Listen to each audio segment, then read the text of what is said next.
Welcome to Post Fame Plus, bonus content from Almost Famous Enough. It's like Post Fame, but also Plus, with Alexi and Glen.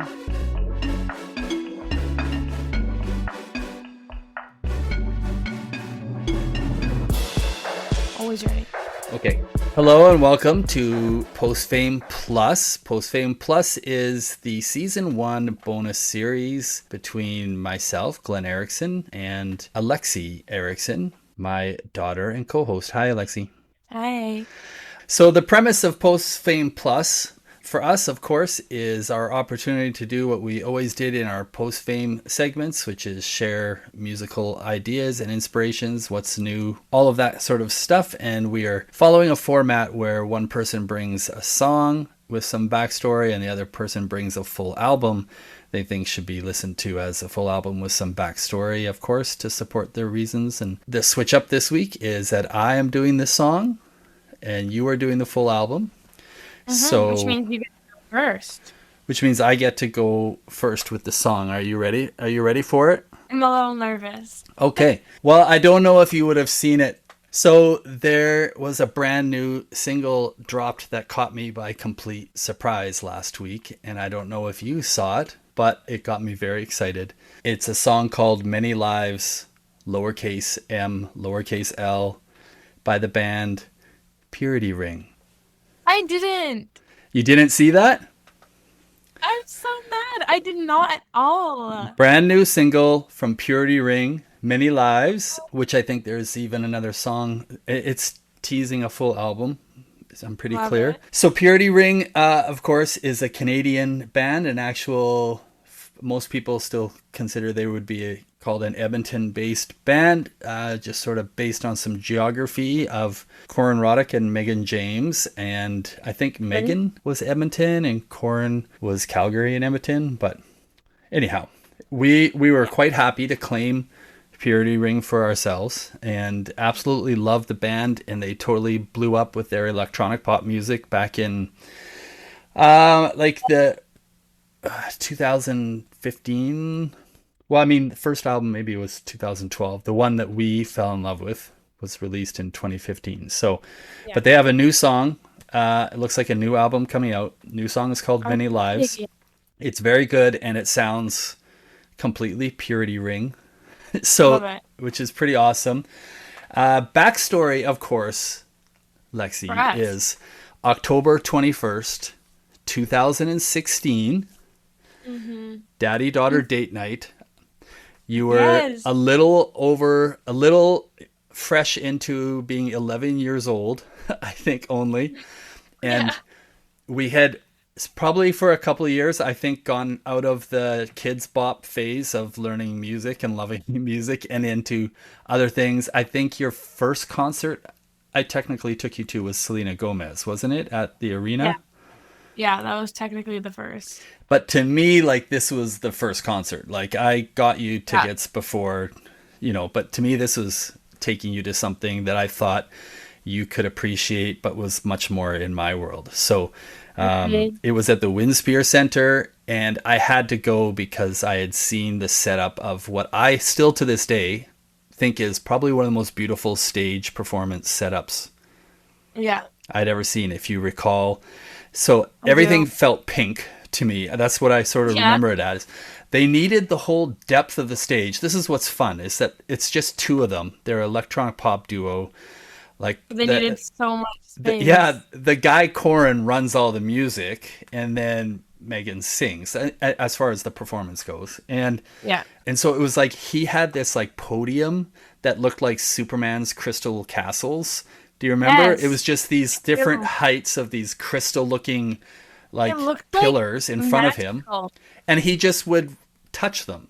And they would do different things. And I'm sure he had some incredible setup to be able to run all of the tracks and the music and all this stuff. But the control over it was beautiful. But then behind it was just sheets of curtains of what looked like rope lights, right? Mm-hmm. In just straight rows and columns. Like a grid that was probably like 50 by 50 with space hanging from the ceiling that she could weave her way and walk through. And they had different timing for the lights. And it was like spectacularly set up. Unreal. Yeah. And I loved it because I just remember feeling like, because it was electronic music, but it was kind of this album, they brought in more vocals and stuff than the first album. Fine. Well, I always want to call it Fine Shrine. That was the single. It was called Shrines, their first record. That kind of blew them up into world. But they became more lyrical and vocal with the next record, Another Eternity. So, and I loved it, and I thought you would appreciate it, and I'd play it for you in the car, and you did. And then, and I loved electronic music, and I think nobody even knew I loved electronic music because I was like so clearly a guitar guy. But all the way back to high school, when they had like the classic synthesizers in our music room, like, I mean, the classic, the true synthesizer isn't the one that just has all the patches and sounds and presets, right? Like the old Yamaha DX7 and everything since, but like the Roland Juno and these other ones where it was based on modulation, right? And so you would just press a key and you could set the pass and the oscillation and these filters, and these sounds would sometimes like progress through a little algorithm or anyhow. I absolutely loved all of those textures so much, and I would play with them forever. And I got into electronic bands later, like M83 was the big one that I think for a lot of people that kind of crossed over into indie music, in a band called Caribou. And then I liked the ones that became a little more clean and on the nose, like Tycho and the Postal Service. It basically came into that. But a lot of vocals and melody still in those ones, not pure kind of the more indie shoegazery of M83. And then got into bands like Blonde Redhead and Fantagram, and then even a band called Broods, which I thought was incredible. All sort of felt like they rippled out of this stuff. So anyhow, all of that to me, I could pull all of that into a nutshell of what the best part of it is to me. And often it was that Purity Ring album, and sort of all crystallized around us going for that little daddy date night thing, which I don't know how sharing a photo works. Can you see this? Oh my goodness. I don't know how this works on here. If it's not working, I'm going to do an edit. Okay. Well, I don't know how it works in the recording. If I have to just plop the photo in, I'll fix it afterwards. God. This was our outfit date. We had the matching black Chuck Taylors, of course, and black jeans. Oh my God. I don't know if I think yours were jeans, but you had the cutest little pink top. Anyhow, she's wearing this sweet little, if you can't see it, I'll post this photo probably on our social because it's so cute. I still dress like that. Like, this is the funny thing, like 10 years later, I'm just wearing all black, like jeans, my keys lanyard hanging out with my black leather jacket over top of a black hoodie and my black toque. Classic Glen fit. Yeah, 100%. And you're just wearing the most adorable little pink thing with your hair. And anyhow, and it was perfect pink to go to Purity Ring. I remember that was like my first like cropped piece of clothing ever. And I felt like I was just the coolest little like punk girl ever. I had this little like crop and jean. Oh, I'm dead. Well, I loved it. That was absolutely awesome. And that's like, I had to go, you know what? I had to go troll your mom's Facebook to find that photo. It's kind of awful, but I'm kind of adoring. I knew it existed, and I didn't know where. I couldn't find it, and I had to troll your mom's Facebook photos. No, I don't think I've seen that one for ages. I've seen our Selena Gomez one. Oh yeah, because I had these jeans with like the like bright hearts and polka dot whatever on them, but I haven't seen that one. You mean the leggings that had just like bright color shapes all over them? Yeah, and that was at the old McEwen house, that photo. I remember it really well. But yeah, I had to go dig because I knew that one existed. And anyhow, it was fun. Anyhow, so that's, I was so excited when their new single came out, and that it's a really good song, Many Lives by Purity Ring. Okay. So that was my single. Okay, well, I'll have to listen to it. Yep. That's crazy. I don't know how you introduced a new song and also threw me back down memory lane so hard in one go. No problem. That's what it's supposed to do for us, music.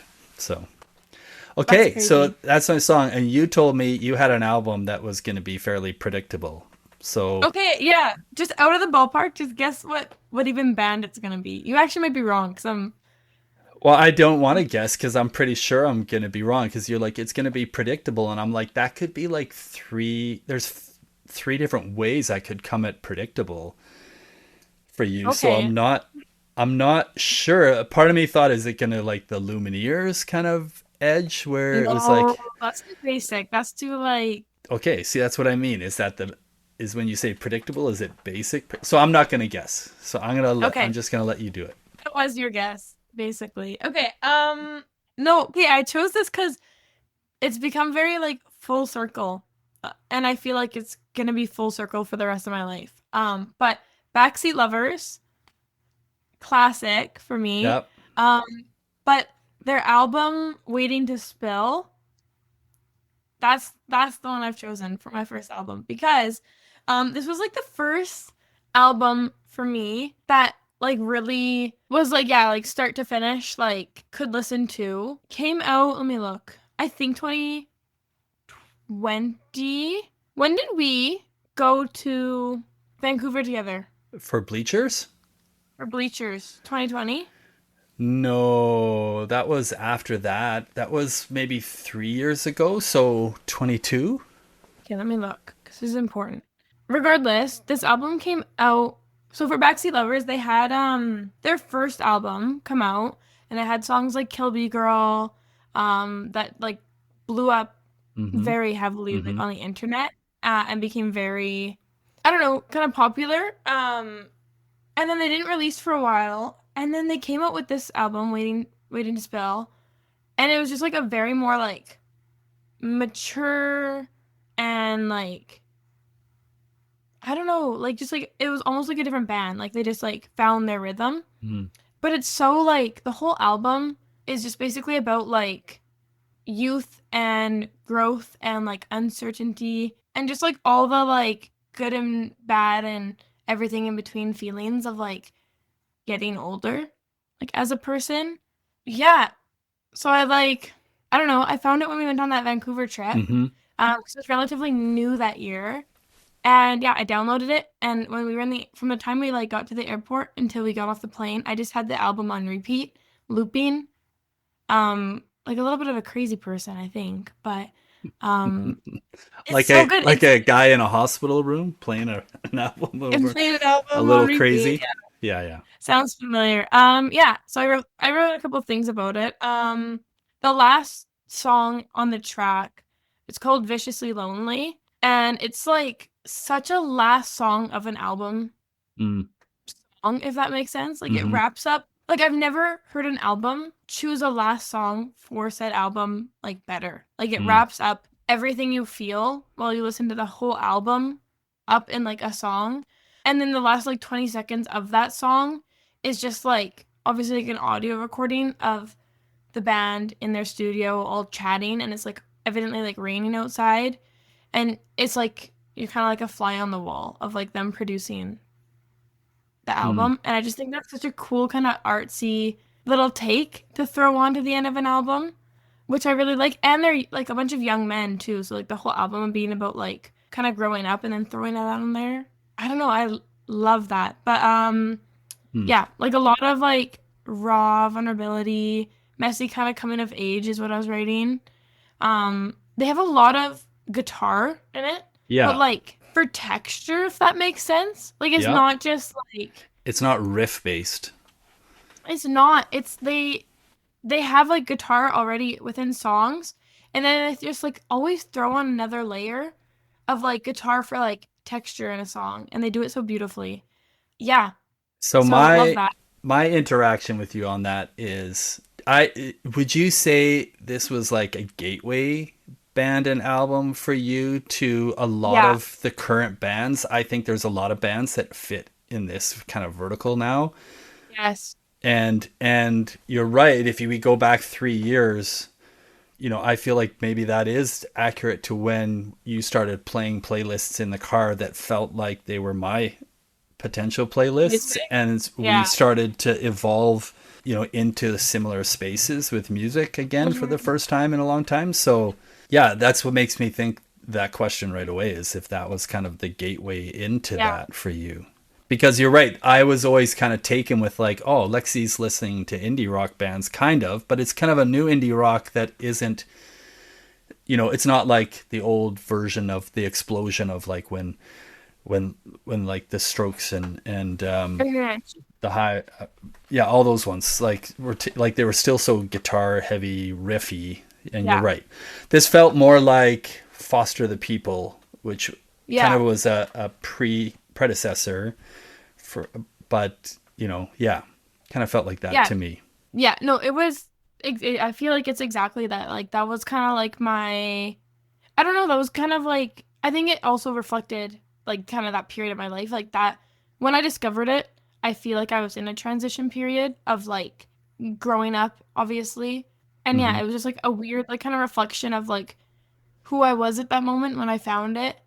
And then like my music taste was changing and like my style was changing and like all those fun things. And then it definitely got into me like getting into this kind of style of music way more for sure. And it has like 3 of the songs on it are still like some of my all-time songs.